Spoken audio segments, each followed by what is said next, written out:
Ken Tyrrell had an unconventional way of doing things during his time in the F1 paddock.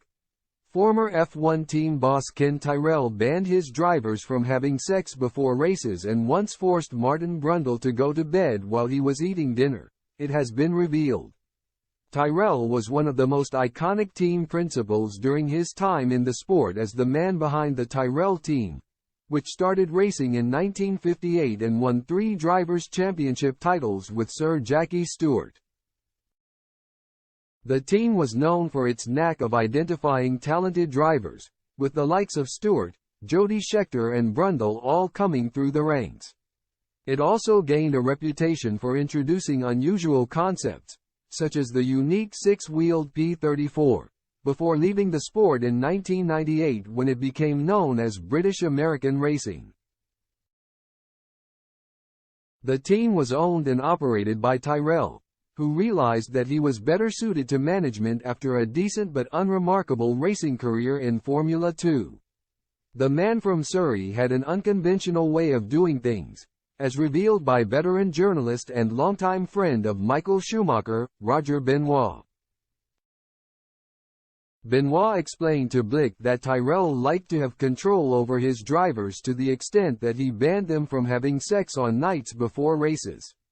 He said, "Sir Jackie Stewart once told me that the drivers were not allowed to make love the night before the GP, but Tyrrell also had other quirks.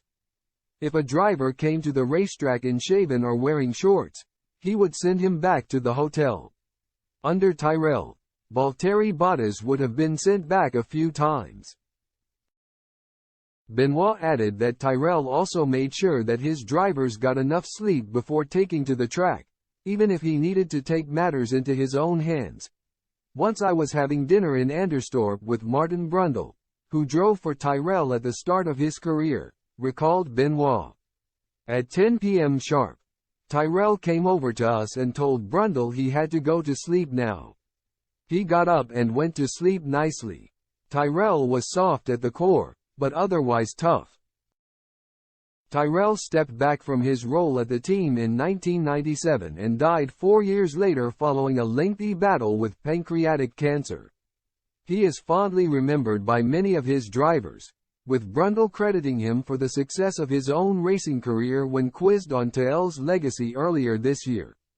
"I wouldn't be here if it wasn't for Ken and the Tyrrell family," he told Magneto. "It's my 40th year in Formula 1 and if Ken hadn't decided to take a chance on me I'd still be selling Toyotas in Norfolk." In 1983 he decided to give the highest-placed British driver in British F3 test. "It was me and Ayrton Senna running away with it, so I knew it was going to be me. It was one of those lovely crispy cold days with a blue sky, no rain and I just flew. Eventually I was sat in his office and he said to me, 'Right, the bad news is we don't have any sponsors. The good news is I'm going to sign you anyway.' I wanted to get up and sing and dance. I said, 'Thank you, Mr. Tyrrell.'"